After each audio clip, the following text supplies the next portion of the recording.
नाना मैं चाहूंगा। राजा हरिश्चंद्र जी महाराज का सब तरफ जय जयकारा था। हरिश्चंद्र जी महाराज ऐसे राजा थे कि उनके बारे में कहा जाता था कि सूरज टरे चंदा टरे, टरे जगत व्यवहार, पर हरिश्चंद्र जी महाराज का सत्य ना टरे।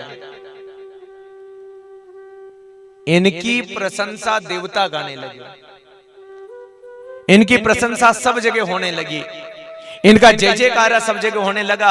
और सुन लो, विश्वामित्र ने हरिश्चंद्र जी महाराज की ऐसी परीक्षा ली कि अंदाजा लगा लेना कि खुद को भी बेचना पड़ा है और अपनी नारी को भी बेचने में देर। ये समय है साहब,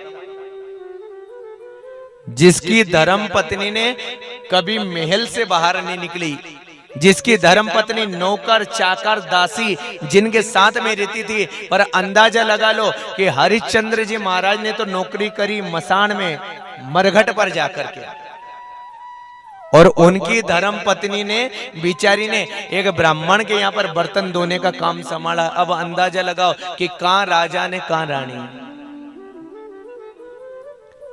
इसीलिए मैं कहना चाहता हूं कि मत इतराओ, समय अच्छा चल रहा है।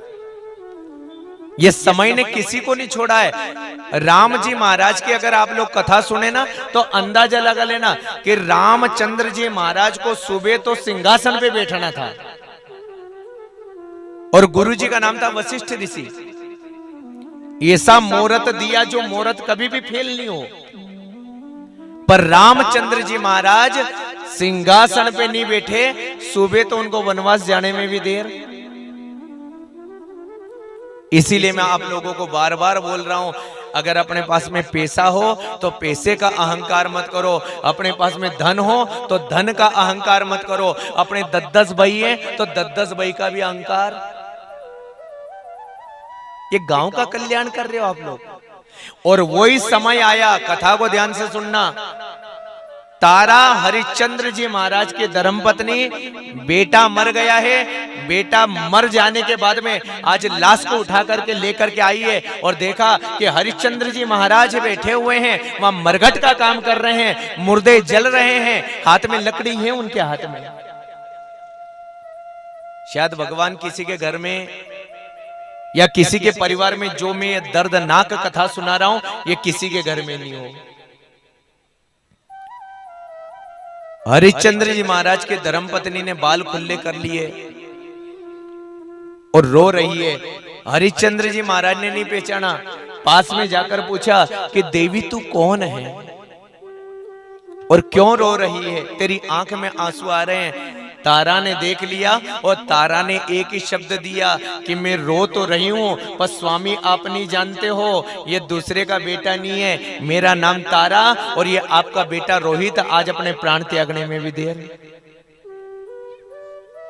मर गया है।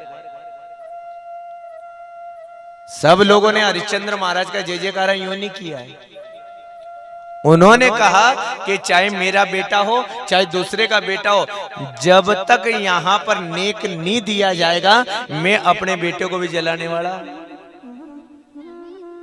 नहीं तो आज के जमाने में तो अपनी नौकरी हो तो सब जगह फोगट का काम करवा ले, पर हरिश्चंद्र जी महाराज ने कहा, हे तारा तू मेरी धर्म पत्नी, मैं मानता हूं मेरा बेटा मरा, उसका भी मेरे को दुख है, पर जब तक मैं दूसरे के यहाँ पर नौकरी कर रहा हूं, मेरे स्वामी को मैं धोखा नहीं दे सकता।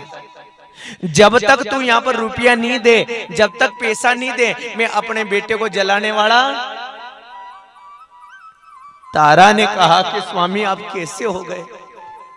अरे अपना लाल पड़ा हुआ है, ये राजकुमार था, आज मर गया, और देखो आप भी कह रहे हो कि जब तक रुपया ना दो, जब तक पैसा ना दो, मैं जलाने वाला। वारे हरिश्चंद्र महाराज, प्रणाम करना पड़ेगा। बोलो हरिश्चंद्र जी महाराज की। और अंत में सुन लेना, इतनी ईमानदारी थी,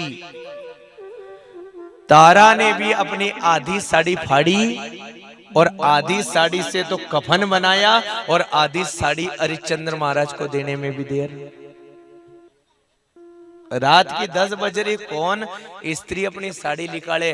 पर सुन लेना, कभी कभी मजबूरी ऐसी आ जाती है कि उस स्त्री को, उस माँ को, उस बहन को साड़ी निकालने में भी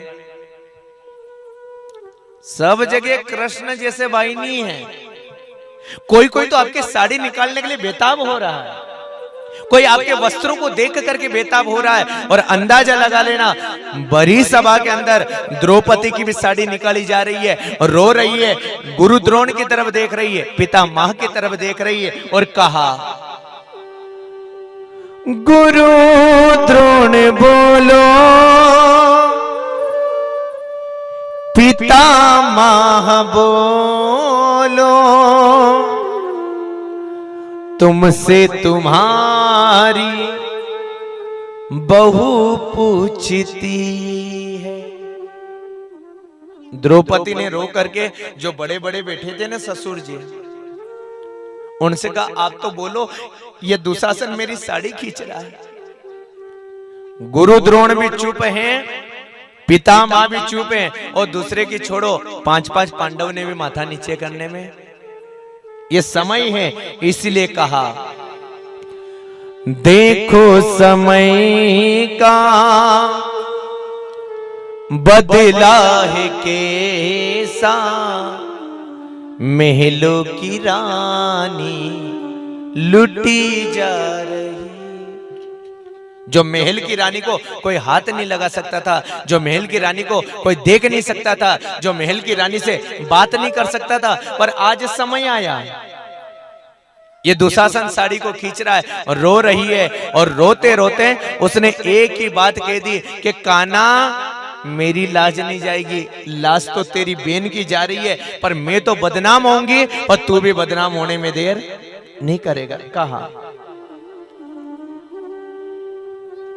आनो है तो आवजो, और बड़ा वो चीर, दर्शन प्यासी अखियां बरसे हैं। इतनी रो रही है द्रौपदी। इसलिए मैं आप लोगों को कह रहा हूं कि मेरा धन करने में मैंने लोगों को देखा है, रात दिन पैसा कमाना, रात दिन पैसा कमाना, और इतना पैसा कमाएगा कि कुछ दिन बाद के बीमार होगा, और बीमार होने के बाद में जितना पैसा कमाए डॉक्टर को देने में भी देर। कमाओ, थोड़ा लिमिटेड कमाओ। आज भगवान की दया से, भगवान की कृपा से ये धन किसी का भी नहीं है। और किसी ने एक बात और कही है, दीन कहे धनवान सुखी, धनवान कहे राजा को भारी, राजा कहे चतुरानंद सुखी, और चतुरानंद कहे विष्णु है राज। इस जमाने में कोई सुखी नहीं है, सुन लेना। ये जितने लोग बड़े बड़े, चाहे कथावाचक हुए, इनके साथ में जितने बजाने वाले हुए, इनके साथ में जितने नाचने वाले हुए, जिनके साथ में जो कथा सुनने वाले हुए, ये कोई सुखी नहीं है। कोई ना पीड़ा। इसीलिए तो कलयुग कहा गया है। अगर सब व्यक्ति सुखी रह जाए तो त्रेता युग आ जाएगा, अगर सब व्यक्ति सुखी हो जाए तो द्वापर आ जाएगा, अगर सभी लोग सुखी हो जाए तो सतयुग आने में देर नहीं करे।